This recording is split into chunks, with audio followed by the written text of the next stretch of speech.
Bueno, buenas tardes, bienvenidas, bienvenidos a todos a la cursada 2025 de esta asignatura, Morfología 1A, de la carrera Arquitectura. Nosotros vamos a iniciar hoy un recorrido muy interesante con ustedes hasta octubre, fines de octubre, que es el tiempo que dura nuestra asignatura, donde vamos a, en este recorrido, tener intercambios, aprendizajes, enriquecimientos mutuos. Así que para nosotros es algo muy interesante, nosotros que realmente somos docentes de vocación, cada vez que iniciamos un curso nuevo y también cuando lo terminamos, porque también vemos las producciones y todo lo que se genera en los años que estamos dando clases. Vamos a tratar de grabar el teórico, no siempre se puede, a veces podemos, a veces no. Las cuestiones técnicas a veces nos acompañan y no en todas las ocasiones. Vamos a decir que somos una cátedra muy masiva, como la mayoría de las cátedras de primer año de esta facultad. Ustedes han tenido un cursillo masivo, pero no sé si han estado en algún teórico masivo, creo que es el primero. Tenemos más de 1000 estudiantes, divididos en 2 turnos, aquí hay más de 500 y pico.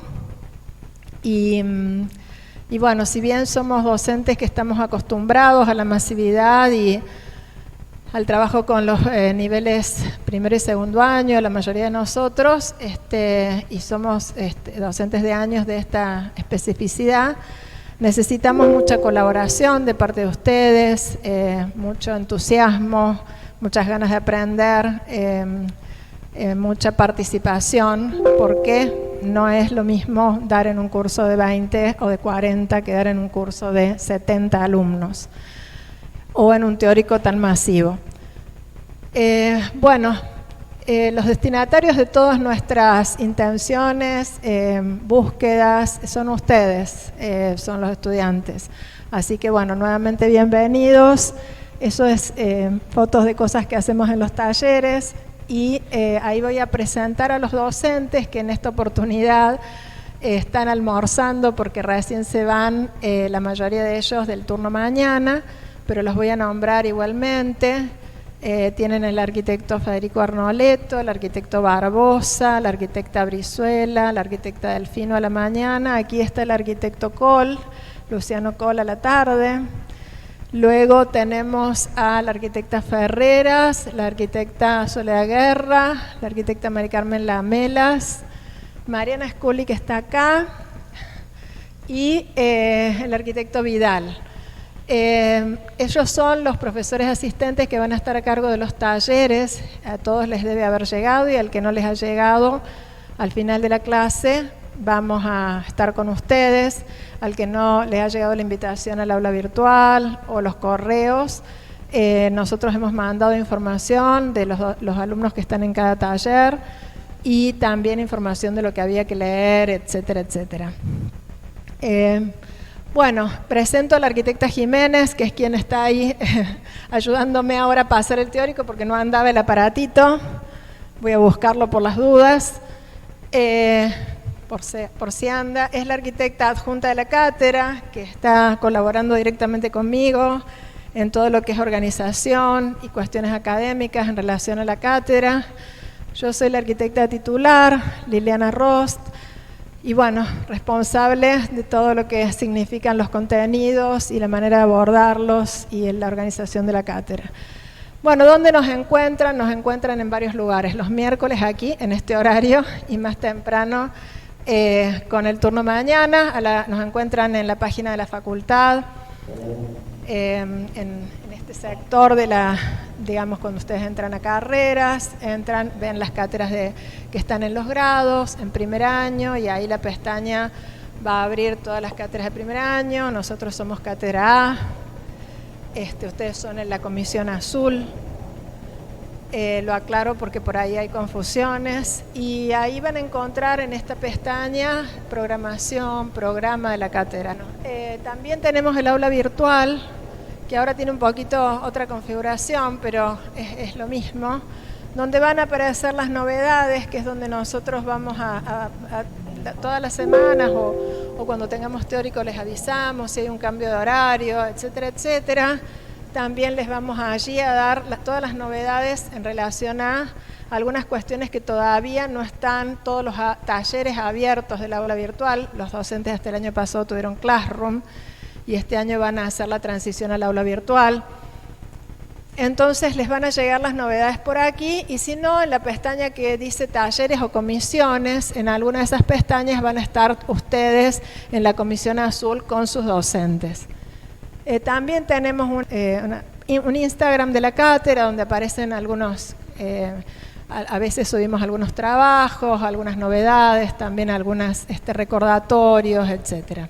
¿Cuál es el contexto? Bueno, nos encontramos en un contexto que me parece que es necesario que podamos decirlo. En realidad he puesto este comunicado que tiene que ver con el 14 de marzo. Estamos a fines de marzo, donde las autoridades, el Consejo Superior de la Universidad les pide, está preocupado por la falta de incremento de recursos para gastos de funcionamiento mínimo, y pide que se hagan las gestiones ante el SIN, al rector de esta universidad, y también ante el Ministerio de Capital Humano, para poder acceder a lo mínimo, que es salarios dignos para docentes y no docentes, y presupuesto para mantenimiento de los edificios, y presupuesto para investigación y extensión, para poder mantener en funcionamiento la universidad masiva, pública y de calidad. La que sigue, por favor. Bueno, entonces allí esta placa también para el contexto, que tiene que ver con involucrarnos, con enterarnos, con saber qué es lo que está sucediendo. Sepamos que tenemos universidad antes de tener nación. La Universidad de Córdoba es de 1614. Nuestra nación es muy posterior. Tenemos la UBA es anterior a nuestra Constitución.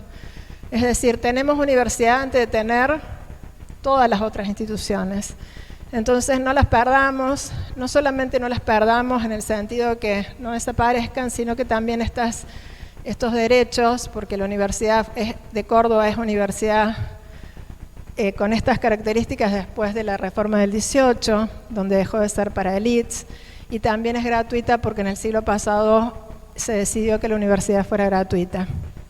Entonces, no perdamos estos derechos adquiridos, fundamentales, considero, para la sociedad, y involucrémonos porque todos somos parte de la universidad, no solamente los docentes. Los fundamentales partes de la universidad son los estudiantes, y es el porqué de la universidad, ustedes mismos.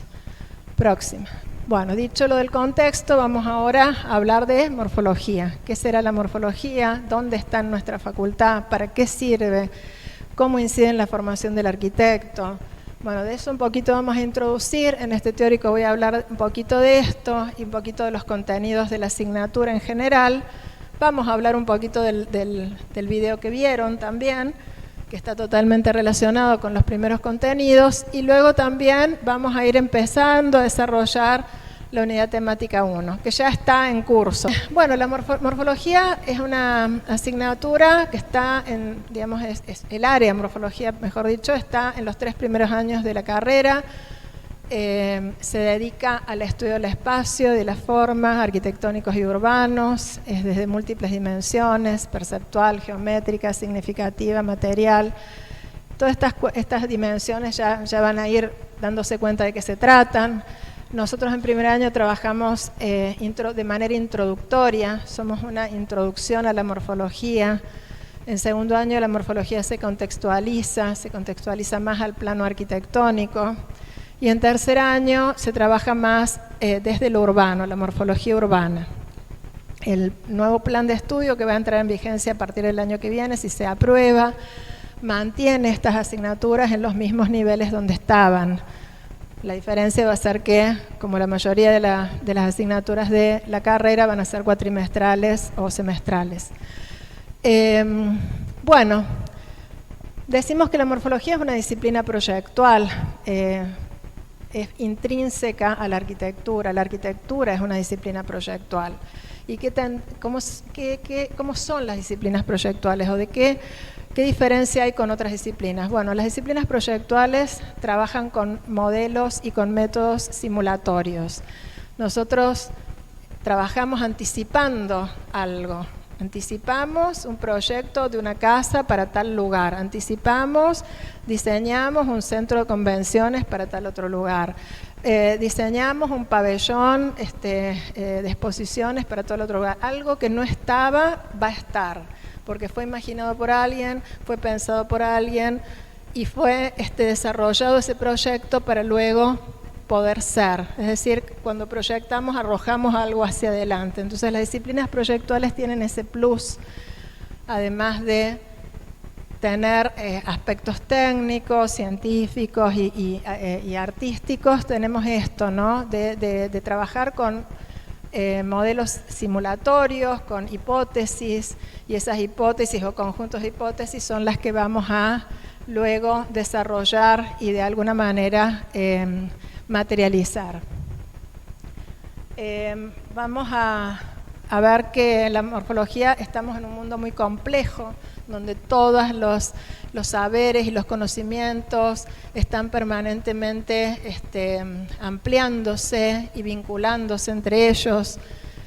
Sabemos que aparecieron las IA no hace tanto y toda su incidencia. Entonces hay una red de conocimientos que atraviesan a todas las disciplinas, a los modos de hacer, a los modos de proyectar. Bueno, la morfología es una disciplina que está vinculada con un montón de otras disciplinas, que alimenta su propio saber de los saberes de otras disciplinas, de la historia, del arte, de la música, dentro del arte, la música, el cine, de la matemática, la geometría. Es decir, todos los saberes que circundan son saberes que alimentan los contenidos de la morfología. Nosotros trabajamos con cuestiones que tienen que ver con la geometría, trabajamos con cuestiones que tienen que ver con aspectos artísticos y estéticos. Fundamentalmente la morfología nos acerca a una experiencia estética de la arquitectura.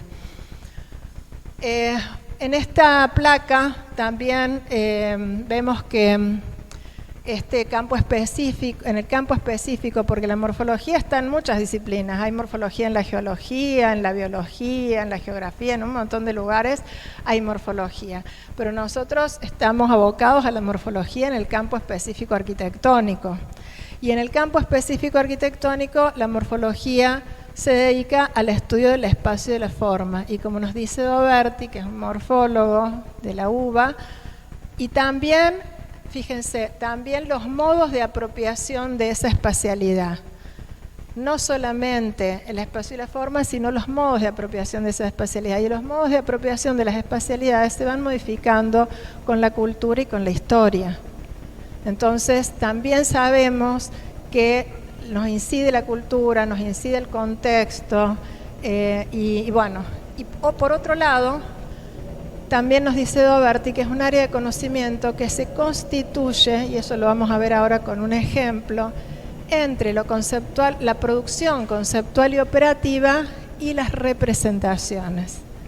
¿Y qué será esto? Doberti dice, la morfología está ahí, en ese cruce. Y nosotros lo tomamos porque compartimos eso.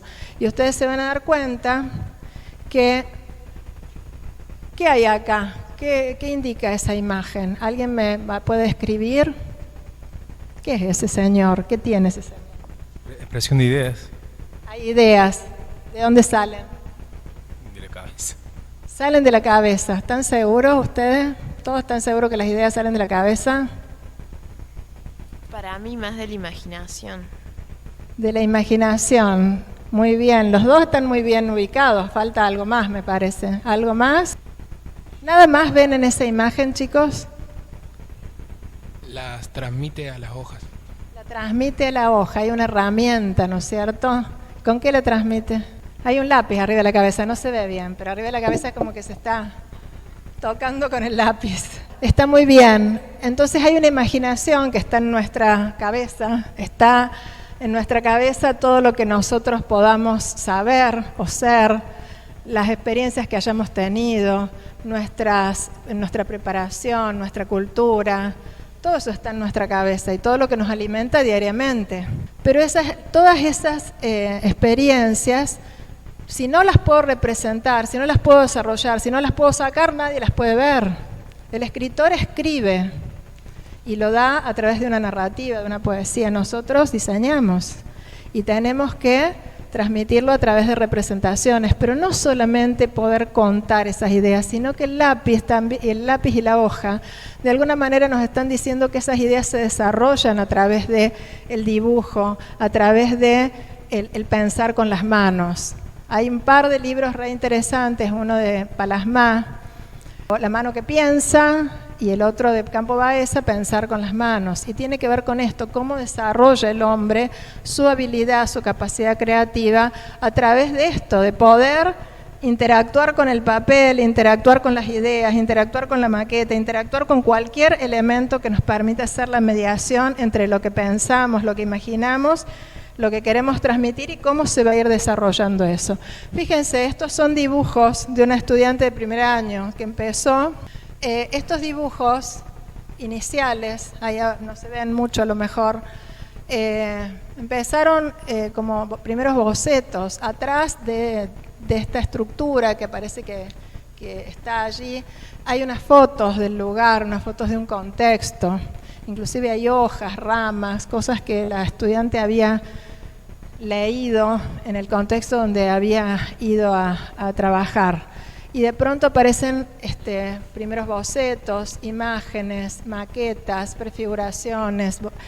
Entonces, estas ideas empiezan a encontrar en la imagen, ¿no? a transmitirse, a poderse hacer ver, a desarrollarse. Bueno, así como esto, ahí por ejemplo aparecía la obra del mismo Hornutsson, el autor de este dibujo, arquitecto danés, que hizo la ópera de Sydney, una obra paradigmática de la arquitectura. Este arquitecto hace esta casa, por ejemplo, y fíjense los primeros bocetos. Los primeros bocetos tienen que ver con que hay un mar, que eso lo hace en Mallorca, quiere ver el Mediterráneo, quiere ver asomarse al Mediterráneo, está buscando eso como intención. Y también vemos en sus primeros bocetos que la casa se abre para ese lugar, ¿no? Donde está este acantilado, esta pendiente. Y fíjense que hay como espacios de transición. Ya en sus primeros dibujos, en sus primeras intenciones, había una búsqueda de ese espacio de una determinada altura, de una transición entre el adentro y el afuera, de un cobijo, pero que permitiera ver esta horizontalidad, ¿no? Bueno, y luego aparece ya la casa. Bueno, de eso se trata un poco. La morfología está en ese entre los conceptos iniciales, entre las ideas iniciales, en el desarrollo de esas ideas operativamente y luego la comunicación de esas ideas, las representaciones. Bueno, ¿cómo incide la morfología en la formación del arquitecto? Ustedes saben que la arquitectura es una disciplina que trabaja en el hábitat humano, en el hábitat construido y en el hábitat por construir, que tenemos responsabilidades éticas y estéticas desde nuestra disciplina, que la arquitectura es responsable de generar percepciones y experiencias. Alguien, seguramente están acá, si quieren estudiar arquitectura es porque les gustará la arquitectura, les gustará el espacio, tendrán en sus recuerdos alguna experiencia perceptual interesante en algún espacio que hayan visitado, en alguna ciudad. Si no, estarían sentados a lo mejor en una cátedra de medicina o de otra cosa. Si ustedes tienen algún interés en la estética, tienen algún interés en las cuestiones de hacer ciudad y del hábitat, posiblemente estén sentados aquí por eso. Y también porque en sus cabezas, en sus experiencias, aparecen estas cuestiones. Hemos tenido experiencias espaciales, todos hemos tenido experiencias espaciales y seguramente alguna les habrá tocado en algún momento para que tomaran esta decisión. En el primer nivel nosotros necesitamos y buscamos movilizar la cuestión de los sentidos. Buscamos digamos, que ustedes exploren, que experimenten, que jueguen, que adquieran herramientas para poder trabajar, metodologías para poder operar con la forma y con el espacio, y que luego puedan esas herramientas transferirlas. Bueno, la invitación un poco es a eso, ¿no? A dejarse llevar un poco por la imaginación, por lo sensible, y estar preparados para recibir herramientas y poder aprender a usar esas herramientas y a poder luego poder comunicar y transmitir en un lenguaje gráfico conceptual, que es el lenguaje gráfico de los arquitectos. ¿Qué buscamos? Buscamos que puedan aprender haciendo. Algunos autores le llaman poiesis a esta idea de aprender haciendo.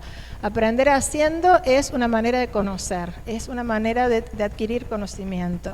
Y aprender haciendo significa lo que están haciendo los chicos en el taller. Armando un collage en el piso, sacando fotos de un espacio que estuvieron diseñando, exponiendo en un seminario, escuchando a la profe que les está haciendo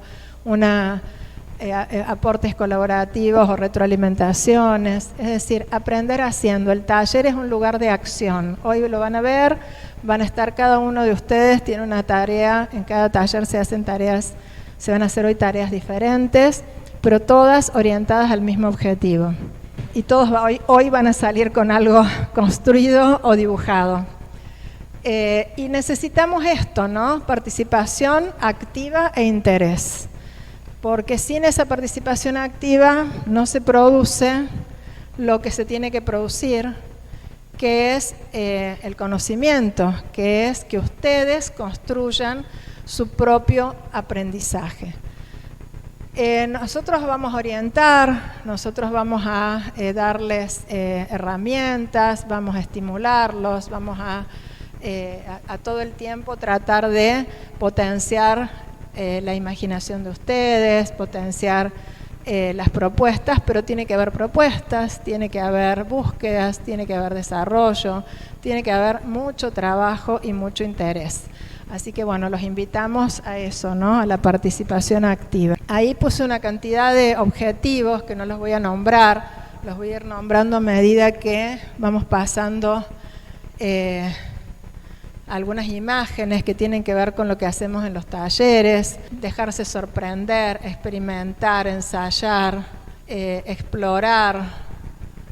No todos los trabajos no son áridos, son interesantes, estamos estimulando el pensamiento creativo, estamos estimulando la imaginación, también buscamos desarrollar el pensamiento abstracto, buscamos que también trabajen colaborativamente, tenemos algunos trabajos que se hacen en grupo. También queremos que el aprendizaje colaborativo no sea solamente un trabajo en grupo, sino también implica el poder estar en un seminario y poder escuchar atentamente lo que dice el compañero, aprendemos de lo que el otro hace. Tenemos algo terrible que es la masividad para algunas cosas, ¿no? Porque es difícil dar clase en talleres tan grandes, pero a su vez es muy enriquecedor. Ustedes son de distintas latitudes, de distintos lugares. Si hablamos de geografía, seguro que me voy a encontrar con alguien de Tierra del Fuego y de pronto alguien de Salta en el mismo taller. Y bueno, del sur a La Quiaca tenemos alumnos con distintas preexistencias, con distintas vivencias, y todo eso es muy enriquecedor. Aprovéchenlo, porque la universidad pública también nos da eso, esa posibilidad de retroalimentarnos permanentemente. También hacemos algunos workshops, algunas experiencias en las semanas de las acciones. Nosotros nos toca solo la semana de las acciones de septiembre. En mayo no tenemos semana de las acciones. Y bueno, trabajamos invitando a veces a docentes de otras cátedras o con algunos grupos de estudiantes. También hemos hecho muestras donde la participación de los estudiantes es muy activa, porque en realidad esa muestra fue en el Museo Metropolitano el anteaño, y Y bueno, hicimos primero una pequeña performance con unos bailarines, luego la exposición de trabajos y maquetas y luego un trabajo de acción en el lugar donde están los estudiantes allí trabajando. También estuvimos en la noche de los museos haciendo experiencias o provocando experiencias con gente de distintas edades, niños, etc. Otra muestra que hicimos el año pasado en la ex fábrica de allá de Alberdi, la ex cervecería, con la cátedra Arquia. Viajes, pensamos hacer uno este año a Rosario en la Semana de las Acciones, así que vamos a intentar organizarlo en el año, pero vamos a tratar de que, bueno, hacer lo más económico posible también para que la mayoría pueda acceder y también, bueno, que se nos den las condiciones, ¿no? De todo, condiciones en todo sentido, el contexto. Bueno, son algunas de las cosas que pudimos ir a ver. La capilla está en La Playosa, acá en la provincia de Córdoba, y luego, que fue premiada, y luego algunas obras arquitectónicas de interés allí en la ciudad de Rosario. Dicho todo esto, vamos a entrar en los contenidos de la asignatura. Los contenidos centrales de la asignatura son espacio y forma.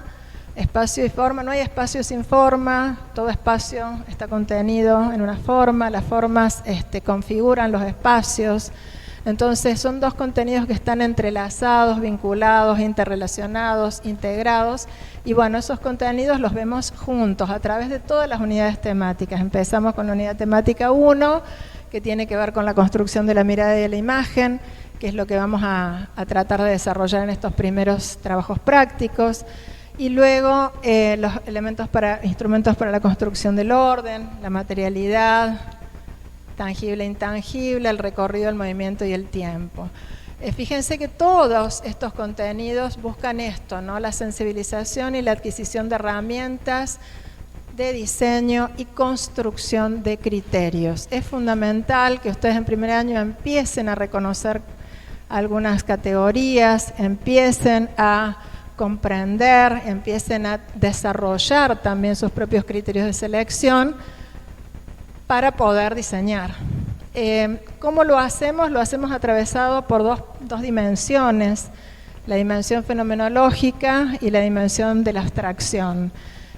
¿Por qué estas dos dimensiones? Porque consideramos que el conocimiento, si no se hace con la experiencia, en una asignatura como la nuestra, es muy difícil que pueda llegar. Entonces, la fenomenología, el método fenomenológico nos permite esto, la observación del fenómeno, la aproximación al fenómeno. ¿Eso qué implica? Que vamos a trabajar observando, intuyendo, reflexionando sobre lo que vemos, sobre lo que producimos.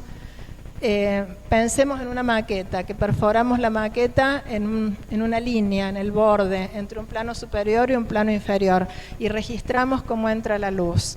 Y luego en otra maqueta o en la misma maqueta la cerramos y perforamos de otra manera y vemos que la entrada de luz de otra manera y la capturamos fotográficamente o la dibujamos. Bueno, esto tiene que ver con el fenómeno, qué es lo que se nos aparece a nuestra conciencia, qué es lo que está sucediendo cuando doy vuelta a la maqueta, cuando prolongo, cuando cambio un plano, cuando perforo, cuando dibujo algo y cambio las proporciones. Bueno, esa idea de observación del fenómeno es lo que necesitamos que esté siempre presente. Y luego la abstracción. ¿Por qué la abstracción? Porque somos seres que trabajamos a través de signos. Nosotros desde el principio, desde que somos niños, aprendemos a hablar, aprendemos a utilizar luego a escribir, y para poder escribir utilizamos un abecedario, signos, y bueno, nosotros aquí necesitamos podernos manifestar a través de ¿qué? De un lenguaje gráfico conceptual, aprender que vamos a leer líneas, que son líneas que luego serán planos, que luego serán muros, pero tenemos un nuevo lenguaje gráfico conceptual que aprender, y tiene que ver con nuestras representaciones, tiene que ver con el uso de la geometría. Bueno, entonces necesitamos del pensamiento abstracto para inferir conceptos, para nombrar. Bien, entonces estos dos planos son los que nos van a acompañar en todo el recorrido, en todo momento, y vamos a trabajar con 3 itinerarios, que son los que están viendo acá, que no van a ser lineales, es decir, yo los contenidos de este itinerario no los voy a ver este mes. Voy a ver en el itinerario 1 contenidos que están acá, contenidos que están acá. ¿Se entiende? Es decir, nuestro itinerario va a tener un recorrido por distintas unidades temáticas. ¿Por qué? Porque a los fines pedagógicos necesitamos estructurar en unidades temáticas, pero a los fines didácticos necesitamos que las cosas estén entrelazadas. Nosotros vamos a iniciar un recorrido por las atmósferas arquitectónicas y no puedo escindir ese concepto de atmósfera sin pensar en la luz. Y la luz a lo mejor es un contenido que está acá, en la materialidad intangible. Entonces en este itinerario vamos a ir enlazando contenidos de distintas unidades. ¿Para qué? ¿Para qué todo esto? Para que ustedes puedan transferir a sus procesos de diseño. Todos los aprendizajes puedan ser transferidos a los procesos de diseño. No linealmente, por ahí aparece un aprendizaje en otro momento. Vienen a visitarnos estudiantes que están en otros años y nos dicen, me acuerdo cuando en morfología hicimos tal experiencia, no me la olvido más. O están utilizando algún concepto y recuerdan conocimientos introducidos en morfología. Entonces, es muy interesante que esto que vamos a dar acá, ustedes puedan después integrarlos a sus procesos de diseño en las otras asignaturas, fundamentalmente en las asignaturas centrales, que es arquitectura, ¿no? Nosotros tratamos también de articular con arquitectura, con las arquitecturas, como trabajamos con la de la mañana y con la de la tarde, las 2 de la mañana, la A y la B, por lo menos lo que hacemos es una lectura perceptual en los barrios donde ustedes trabajan.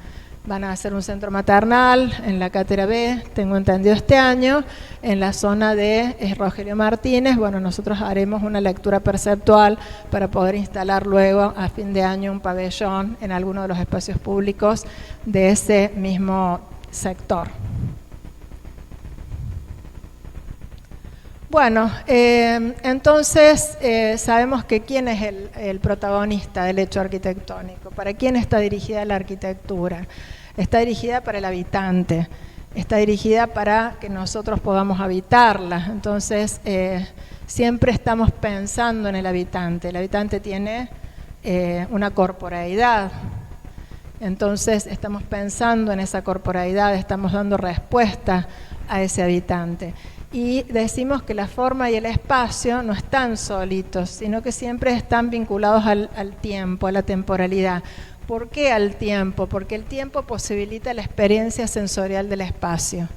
Nosotros decimos la arquitectura es estática, la arquitectura no se mueve. La arquitectura permite que nos movamos, permite que tengamos experiencias temporales. La arquitectura se modifica con el paso de la luz en el día y en la noche. Entonces, la arquitectura siempre está vinculada al tiempo, a la temporalidad. Y bueno, luego vamos a trabajar también otras cuestiones de la temporalidad que va a tener que ver con las secuencias, con los recorridos y demás. No vamos a dar ahora definiciones de espacio y forma como completas, sino que solamente esto es una introducción, decir que entendemos el espacio como un ámbito para la vida. Siempre se poner un ejemplo de Lao Tse, un texto de él. Abrimos puertas y ventanas y cuando abrimos estas puertas y ventanas aparece la utilidad del espacio. Cuando hacemos una vasija, en el vacío aparece la utilidad de la vasija. Es decir, el espacio es un vacío contenido por un límite, pero que da la posibilidad de habitar. Entonces, vamos a recorrer este ámbito para la vida. Vamos a entender, tratar de encontrar los significados de lo que es el espacio percibido, el espacio imaginado, el espacio como lugar, el espacio geométrico, el espacio-tiempo.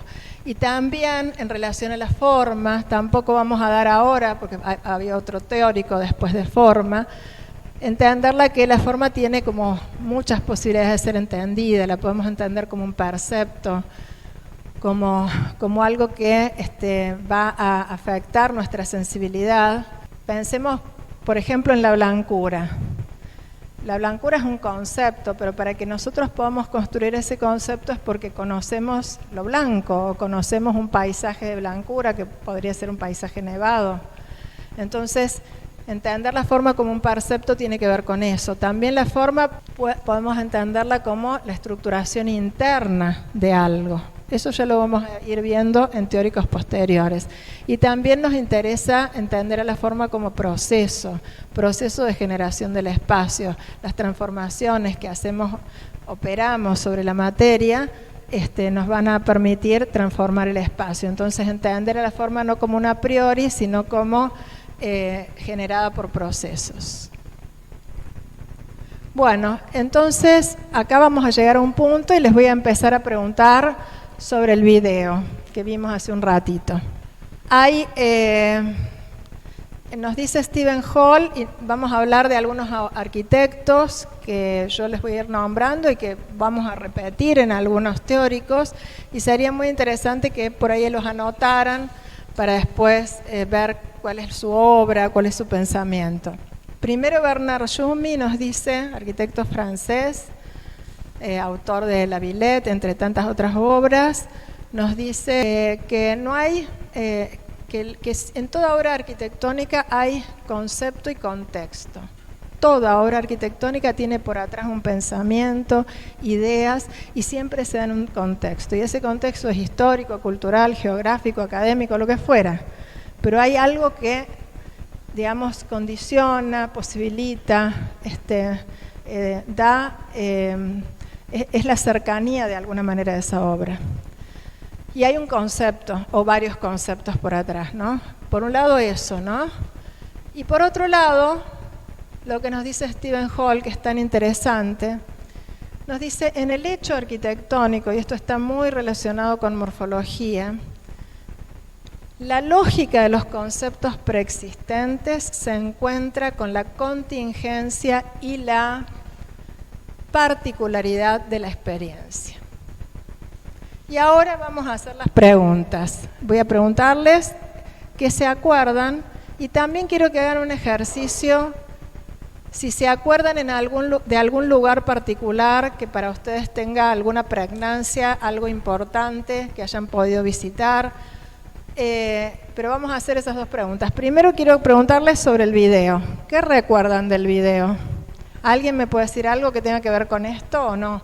O con lo que les haya recordado el video, qué es lo que vieron, qué escucharon, si escucharon algo. Muy bien, acá me dice techo espejado. Vamos a hablar de eso. ¿Y el techo espejado es algo común? No. ¿Y qué le provoca a las personas que están abajo de ese techo espejado eso? ¿Qué es lo que vieron ahí en la filmación? ¿Qué hacían las personas? Miraban para arriba. El techo espejado les devolvía otra manera de verse, distinta a la natural, ¿no es cierto? Es lo mismo que si tenemos un piso de agua y de pronto se refleja todo en ese plano de agua. No es lo mismo, es otra experiencia, pero digo, o tenemos que caminar sobre una superficie fría, o sobre una superficie rugosa, o sobre una superficie lisa y nos podemos resbalar, etc. Ese techo invitaba al asombro de esas personas que andaban por allí, invitaba a una afectación, a algo. ¿Qué más proponía ese espacio, aparte de esto que es tan importante que vos dices? ¿Qué otra cosa? ¿Había mucha gente, había poca gente? ¿Se pasaba de una sola manera? ¿Se podía atravesar? ¿Dónde estaba? ¿Qué otras cosas? ¿Dónde estaba? ¿Se acuerdan dónde estaba esto? Puerto, muy bien. ¿Y por qué sabes que estaba en un puerto? Porque había agua, barcos, gente, nada. Bien, muy bien. Había. ¿Y qué más había que no vieron con la vista? ¿Qué otra cosa había? ¿Qué sonidos había? ¿Se sentía en algún momento el sonido del agua? A lo mejor se sentía poquito al principio, en las primeras partes del video, y luego se sentía la música de distintas, música en distintos idiomas. ¿Y eso de qué nos habla? Que es un espacio público, que está en el puerto, que posibilita la interacción entre las personas, que posibilita que lo atraviesen, que posibilita que sea un cobijo en el mismo espacio exterior, que posibilita esa sorpresa, posibilita que se atraviese de un lado a otro. Fíjense que el autor ha buscado que no esté en otro nivel, sino que esté en el mismo nivel. Entonces, a medida que uno, imagínense caminando por allí, va pasando y de pronto se encuentra con eso. Ha buscado el contraste entre lo que es esta cuestión del mar, esta cuestión del horizonte que separa el arriba y el abajo, el cielo y el mar, con una verticalidad dada porque las personas miran para arriba y hay una filaridad muy marcada de esos elementos filares que sostienen ese gran techo, que además se asocian visualmente a los mástiles de los barcos, de las embarcaciones. Bueno, tenemos el brillo, si se acuerdan del brillo de los peces que sacan al principio. Bueno, tienen todas las escamas, tienen todo un brillo que de alguna manera se repite en estas superficies de los elementos filares y en la posibilidad del reflejo. Bueno, hay un montón de cosas, elementos que seguramente el autor interpretó del contexto. De hecho, por ejemplo, el contexto es ese puerto, pero también está bordeado por construcciones macizas, masas arquitectónicas. Y él buscó un contraste, buscó trabajar desde el contraste. Un gran vacío, una placa apenas soportada por estos elementos filares, están en contraste con las masas, lo preexistente. También busca el contraste entre estas tensiones horizontales y verticales. Es decir, ustedes sin haber estado en el lugar pueden leer muchas cosas que tienen que ver con, no hemos podido experimentar el lugar, pero si nos podemos imaginar estar ahí, bueno, podemos darnos cuenta que nos genera determinadas experiencias. Ya les voy a mostrar algunas otras imágenes de otras obras, a ver si podemos. ¿Alguien se anima a contar si tuvo alguna experiencia en algún espacio? ¿Alguien fue al Blow Up el año pasado? ¿O alguna experiencia en alguna obra arquitectónica interesante? ¿Se animan? ¿No?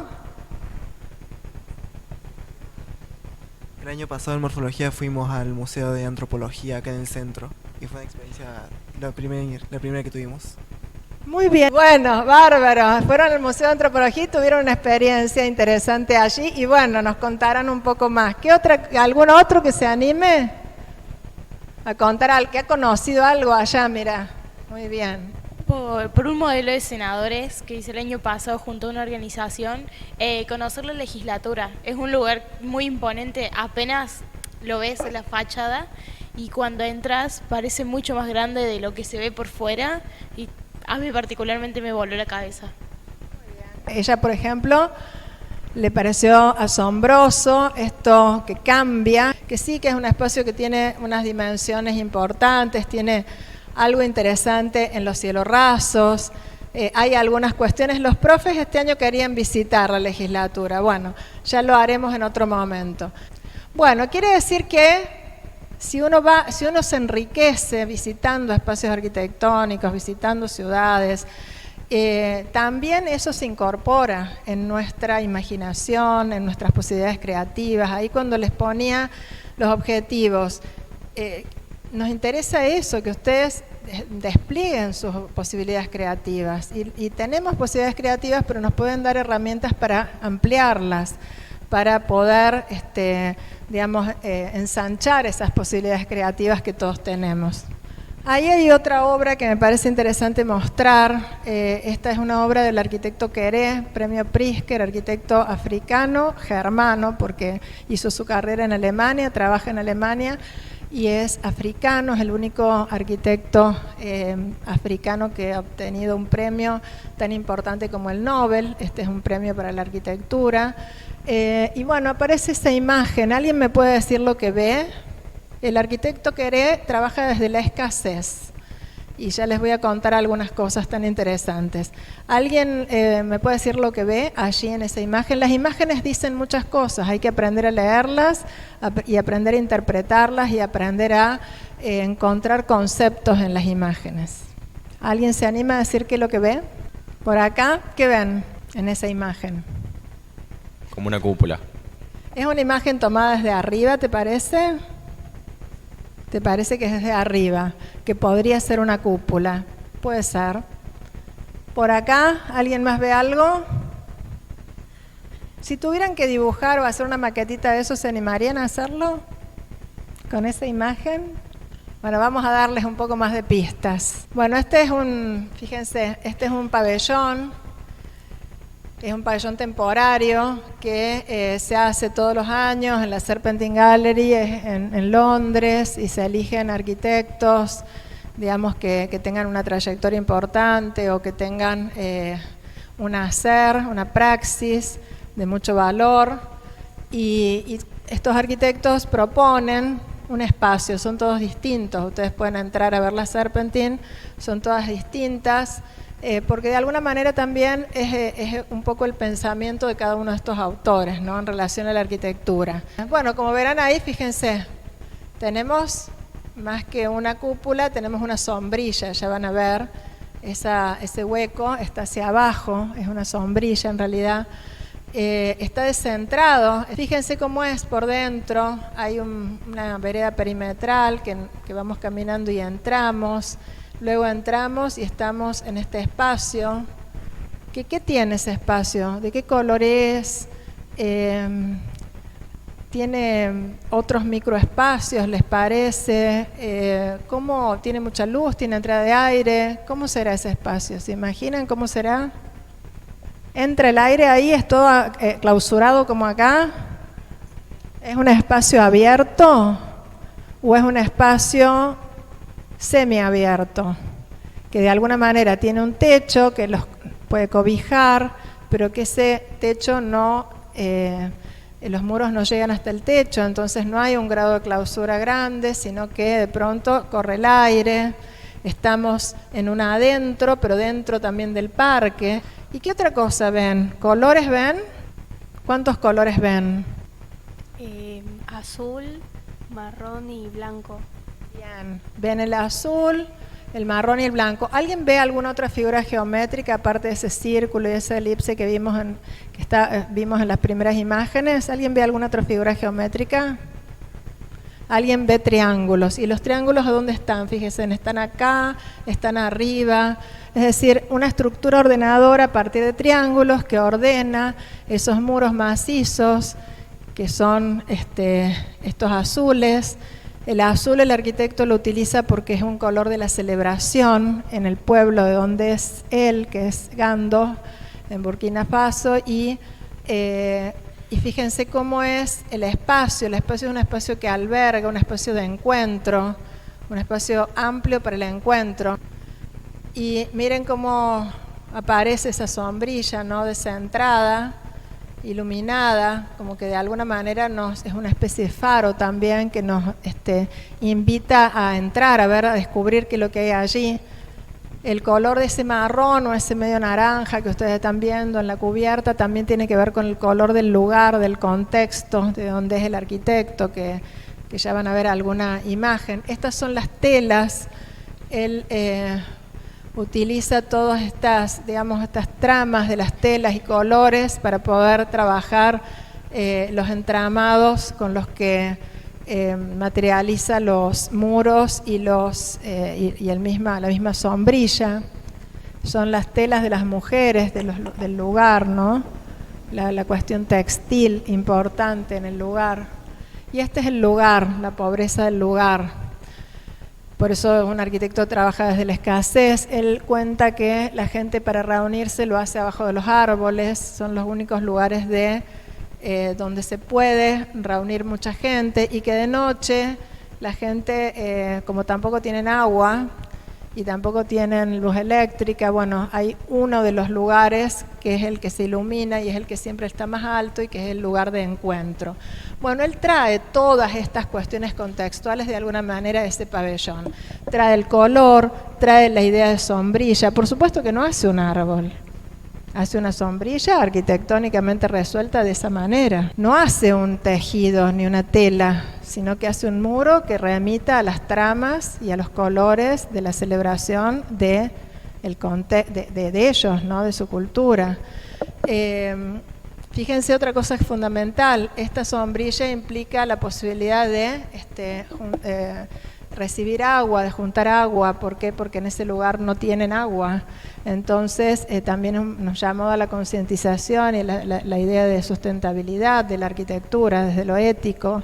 Entonces, de pronto, ese artefacto arquitectónico no solamente es un faro, es un lugar de encuentro, sino que también es un espacio que va a recibir agua y la va a reciclar.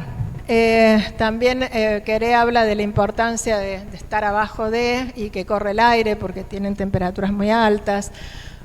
Ahí fíjense este microcosmos, esta idea de armar un pequeño cosmos con una proximidad para el encuentro, y de pronto esta idea de lo textil, ¿no es cierto?, del techo, liviano, flexible, la idea de celebración y de faro están presentes en sus conceptos, y de pronto están presentes en también la obra cuando nosotros la podemos leer. Bueno, no les traje, pero sí están en el aula virtual varios videos donde Queré explica su obra. Y también hay varios videos donde ustedes pueden de alguna manera recorrer. También está subido el video de Foster y bueno, el que sigue, la que sigue.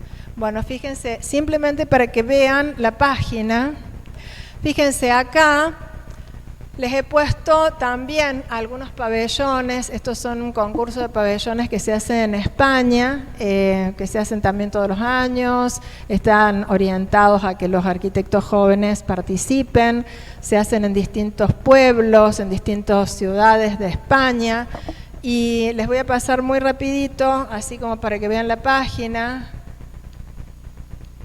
Pero bueno, son las distintas experiencias de pabellones temporales, también que nos hacen reflexionar sobre el futuro de la arquitectura. Bueno, en esta primera unidad temática nosotros vamos a trabajar entonces la construcción de la mirada fundamentalmente y la construcción de la imagen. Y para ello vamos a acceder a poder definir un poquito más las cuestiones de percepción, más que definirlas y ponerlas en acción. A mí lo que me interesa es que pongamos en acción todos los sentidos. Luego también vamos a trabajar las atmósferas. De hecho, para la próxima clase van a tener subido un texto de atmósferas de Peter Zumthor para que lo puedan leer. Y la próxima clase que vamos a encontrarnos con ustedes directamente ya en los espacios asignados para que vayan a visitar. Ya les vamos a mandar toda la información, quédense tranquilos. Necesitamos que lean primero eso, y luego vamos a ir a ese encuentro con el espacio. Y también las representaciones. Siempre todo esto, digamos, lo hacemos entendiendo que estamos aprendiendo sobre el espacio y la forma a través de la construcción de la mirada y de la imagen. Bueno, fíjense, cuando ustedes algunos de ustedes leyeron el texto Aprender a mirar, de Aparicio Guisado. ¿Qué implica aprender a mirar? ¿Qué implica esto, ¿no? Aprender a pensar y también aprender a comunicar. Guisado nos habla del dibujo como guardián de la mirada, nos habla de la importancia de las representaciones en la arquitectura. Bueno, es importante que pensemos que todos los sentidos están en acción. El áptico, es decir, el tacto, el olfato, el oído, la vista, los sensores cercanos y los lejanos. Tenemos que tener todo activado para poder ser receptores de la experiencia perceptiva. Ahí también tienen otras imágenes y acá me parece fundamental esto, entender que el aprender a mirar involucra nuestra corporeidad. Vivenciamos el espacio arquitectónico con todo nuestro cuerpo, no lo hacemos solo con lo visual. Tal vez un render, nosotros hacemos el render y vamos a visualizar un recorrido visualmente, pero no vamos a estar ni tocando las texturas como lo podemos hacer en una obra real, ni vamos a estar sintiendo el aire que entra. Nos va a permitir una simulación lo más próxima posible, pero no va a ser la experiencia del espacio arquitectónico. Entonces siempre tenemos que pensar que la arquitectura activa todos nuestros sentidos, en la medida que nos pueda emocionar, en la medida que estemos abiertos a estas y sensibilizados, porque si no estamos abiertos no va a entrar nada digamos, en nosotros. Hacemos una diferencia entre el mirar y el ver. Decimos que el ver es digamos una función de nuestra vista fisiológica, que es muy necesaria, muy importante y fundamental, pero queda allí. En cambio, en el mirar está involucrado quién soy, de dónde vengo, el sujeto, con toda su cultura, con todos sus intereses, con todas sus intenciones, con todas sus búsquedas. Por eso hablamos de una construcción de una mirada, que es más amplio que el ver. Y también esto es importante, ¿no? Cómo conocemos las cosas matiza nuestro modo de pensar. Si a mí me cuentan cómo es andar en bicicleta y nunca lo practico, y a lo mejor cuando suba la bicicleta me voy a caer. Si a mí me cuentan cómo es dibujar algo y no lo practico, y capaz que hay cosas que hay que aprenderlas haciendo, hay cosas que hay que aprenderlas ensayando. Entonces, cómo conocemos las cosas las vamos a conocer con la experiencia. Los espacios los vamos a ir a visitar, vamos a ir a encontrarnos con los espacios. Entonces allí ya vamos a conocer los espacios por la propia experiencia de haber estado en ellos. Y si encima vamos 2 o 3 veces, una vez vamos a ir con los profes, pero después podemos ir en otros horarios. Son todos espacios que no vamos a tener problema para ingresar, son espacios de la universidad en su mayoría. Bueno, fíjense algo que es muy lindo también que dice Stephen Hall: la arquitectura, más que cualquier otra forma artística, capta la inmediatez de nuestras percepciones sensoriales, el paso del tiempo. Cuando nosotros veíamos recién las imágenes del puerto, cuando veíamos lo de Queré, el pabellón, también veíamos a la noche, a la mañana, ese pabellón que se va cambiando con el paso de la luz, va cambiando con la acción fundamental, la materia intangible que es la luz, que es fundamental componente de la arquitectura. Esos reflejos, cómo se van cambiando, cómo cambia lo que sucede en el contexto. No es lo mismo la cantidad de gente que hay a la tarde, que la que hay a la mañana, que la que hay a la noche. Entonces, fíjense que la arquitectura entonces capta la inmediatez de nuestras percepciones sensoriales. Y por eso, fíjense, el paso del tiempo, la luz, la sombra, la transparencia, los fenómenos cromáticos, el material, los detalles, todo participa en la experiencia total de la arquitectura. Entonces, estemos atentos a todo esto cuando vayamos a visitar las obras. Todo esto va a participar en la experiencia fenoménica de ese espacio.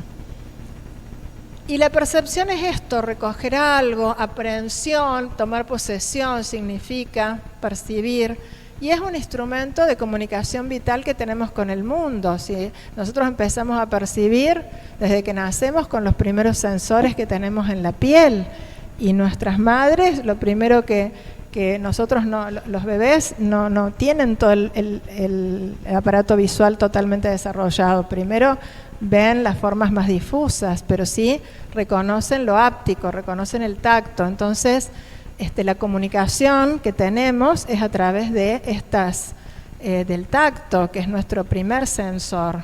Nuestro primer sensor es toda nuestra piel. Luego tenemos, desarrollamos, ¿no es cierto?, todos los demás sensores. A veces perdemos algunos también. Yo creo que a medida que nos virtualizamos tanto, por ahí perdemos algunos sensores. A veces obturamos, buscamos obturar algunos de nuestros sentidos, porque también el mundo que vivimos es como por ahí también agresivo. Es muy importante que estemos atentos cuando vayamos al lugar, que todos nuestros sentidos estén activos. Bueno, ¿alguien pudo ir a esta experiencia tan interesante, con globos, con distintas configuraciones, espejos, etcétera, etcétera? Invita a una experiencia sensorial muy interesante, donde los que han estado hablan de la afectación, de la sorpresa, de una experiencia lúdica. Eso es una experiencia, una instalación temporal, ¿no es cierto?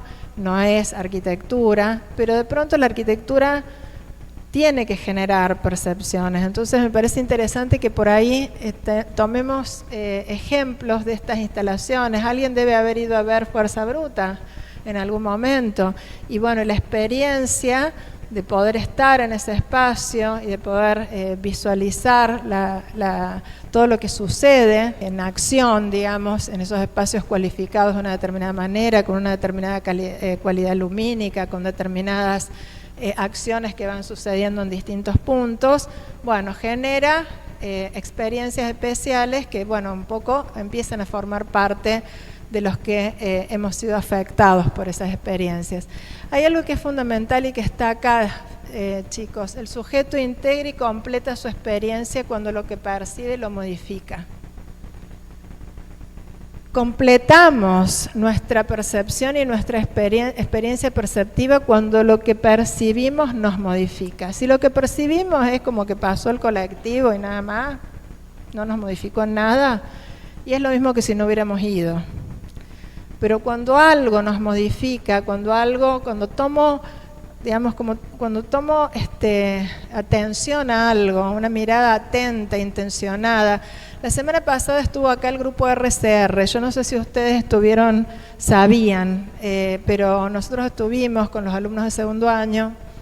El grupo RCR es otro grupo que también ganó hace poco el premio Pritzker, es un grupo catalán, de arquitectos catalanes, y trabajan de una manera tan interesante con el paisaje. Yo los muestro mucho en los teóricos a sus obras, y les hicieron una pregunta, y en una de las preguntas le dijeron: ¿y cómo leen un poco el paisaje? ¿Cómo pueden hacer esto con esta sensibilidad? Y nosotros vamos al lugar, vamos con todo el cuerpo, sentimos con todo el cuerpo el lugar, estamos mucho tiempo trabajando el concepto.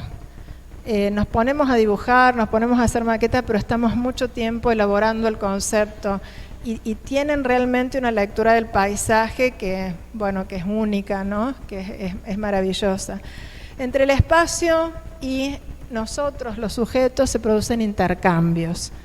Entonces, hay espacios que nos permiten salir, que nos permiten entrar, que nos permiten trepar, que nos permiten correr, reunirnos. Y otros espacios nos permiten grados de clausura, tener un auditorio donde podamos tener una clase de este tipo.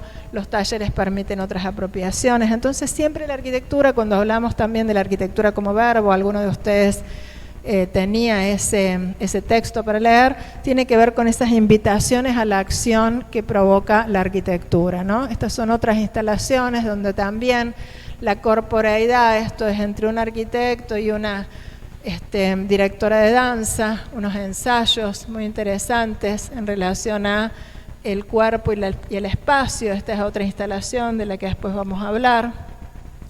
Entonces aquí llegamos a esta placa donde la idea es una invitación al encuentro, el encuentro con el espacio. Una invitación a poder estar en sintonía con ese espacio, capturar su atmósfera. Para poder capturar su atmósfera, que es un término que plantea Peter Zumthor en un breve texto que ya van a tener que leer, y tiene que ver con esto, con que el espacio me conmueva, con que el espacio me sensibilice. Bueno, van a ir a ese lugar en busca de lo habitual también y de lo no habitual, y también vamos a buscar representar, es decir, hacer presente esta experiencia, esta vivencia en el papel, en el papel de una manera muy expresiva. Es muy importante que tengamos en cuenta esto, la luz, chicos. La luz hace perceptible el espacio, la luz puede adquirir configuración geométrica, la luz puede hacer exaltar las texturas o exponerlas. Entonces, cuando entren a estos espacios, y ojalá nos toque un día que no esté nublado, pero bueno, si está nublado podremos ir en otros momentos, veamos qué pasa con la luz, cómo se filtra la luz. Es puntual, es filtrada, es uniforme, está direccionada, porque también eso nos va a dar mucho material para trabajar la atmósfera. Esta es una parte de la guía, la última placa, que la vamos a tener que modificar porque nos avisaron hoy que sí va a haber otro espacio más autorizado para poder visitar, así que yo la voy a modificar apenas vuelva. voy a agregar una imagen del otro espacio, son los espacios que van a estar designados y que les vamos a mandar por el aula virtual. ¿Qué espacios son donde se tienen que encontrar con sus docentes la semana del 9, el miércoles 9? Es parte de la guía, eso ya está en el aula virtual, pero le voy a completar esto que falta. Entonces, bueno, cuando vayamos al espacio, vamos a tener que experimentar la presencia física y emocional de ese espacio. Por eso les estoy hablando de las cualidades sensibles, de la luz, de los colores, de la textura. Y también vamos a tener que pensar en qué acciones nos permite el espacio. Si nos permite esto, circular, permanecer, mirar a través de, encontrarnos, qué cualidades del espacio me tocan. Y entonces allí, hoy van a hacer una pequeña experiencia en el taller. Y los docentes les han preparado unas escenificaciones, algunas experiencias en cada uno de los talleres para que empiecen a encontrar estos conceptos. ¿Qué es lo que me toca? ¿La rugosidad del espacio? ¿Qué es lo que me toca? ¿La esbeltez del espacio? ¿La circularidad del espacio? Recuerden el texto de Borges, ¿no? Que sin ver podía reconocer la circularidad del espacio y de dónde llegaba la luz. Bueno, entonces la imagen arquitectónica es una invitación a la acción. Hace un ratito les decía lo habitual y lo no habitual. No cualquiera saca esa foto. Entonces tenemos que mirar para todos lados, tenemos que escuchar, tenemos que estar atentos a lo habitual y a lo no habitual, a los rincones, a mirar en otra posición, a agacharnos, a ponernos en algún otro lugar para capturar escenas. Y luego empezar a decir que el espacio percibido, este espacio que vamos a leer, es una construcción mental que vamos a efectuar nosotros. Vamos a efectuarla nosotros como una síntesis de ese proceso perceptivo, pero para eso tenemos que estar activados, digamos, con todos nuestros sentidos. Y ahí les puse algunas palabritas para que empecemos a pensar si ese espacio se comprime, se dilata, tiene continuidades, se cierra, se abre, tiene rugosidades, etcétera, ¿no? Y también qué nos permite, qué verbos nos permite el espacio. Hay un taller que está trabajando con los verbos hoy: atravesar, otear, protegerse, asomarse. ¿Qué nos permite ese espacio que van a ir a visitar? Bueno, entonces a la mañana no logré pasar esta placa porque no hubo tiempo, porque empezamos más tarde, pero ahora ya terminamos. Vamos a dibujar lo que aparece, lo que se nos insinúa, lo que sugiere, con dibujos muy expresivos, blandos. Trabajen con grafitos, trabajen con aguadas, trabajen con crayones, para ver, ahí lo que se insinúa son masas, por ejemplo. Bueno, y eso es lo que quiso mostrar el arquitecto, son unos baños en Paraná, son los bocetos iniciales a unos baños que están en un parque en Paraná, pero lo que se busca ahí, por ejemplo, es poner las masas. Y fíjense cómo se exponen las masas, una sugerencia del volumen y el contorno en contraste. Entonces buscar por qué están así, porque de pronto son dos faros de luz, porque de pronto esos baños públicos tienen un vidrio translúcido y se encienden, digamos, de noche. Entonces en la oscuridad aparece este boceto. Entonces buscar una manera de representar el concepto que encuentren, el claroscuro, la lluvia de líneas, porque les voy diciendo cosas que tienen que ver con distintos espacios, el entrecruzamiento de tramas en otro de los espacios, ¿qué otro más tenemos? Bueno, también acá tenemos el pabellón Argentina, que tiene unos espacios más luminosos, tenemos el patio de las palmeras y otros espacios más cobijados. ¿Cómo es lo que cobija? ¿Es algo flotante? ¿Es algo liviano? Eso lo tenemos que empezar a capturar. Estamos abajo de algo liviano, ¿y cómo lo voy a dibujar? ¿Como una masa? Y no, a lo mejor lo tengo que dibujar como una sombrilla, como algo etéreo. Es decir, empezar a ver que todo lo que nosotros percibamos lo podemos plasmar en el dibujo.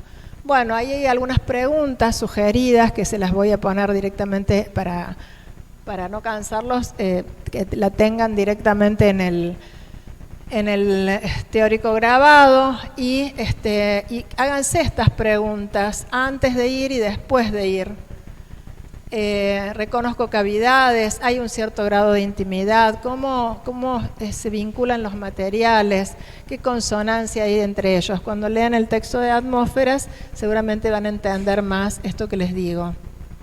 Recién hablábamos de los materiales, cómo filtran la luz, esos límites, cómo la tamizan, cómo la exponen.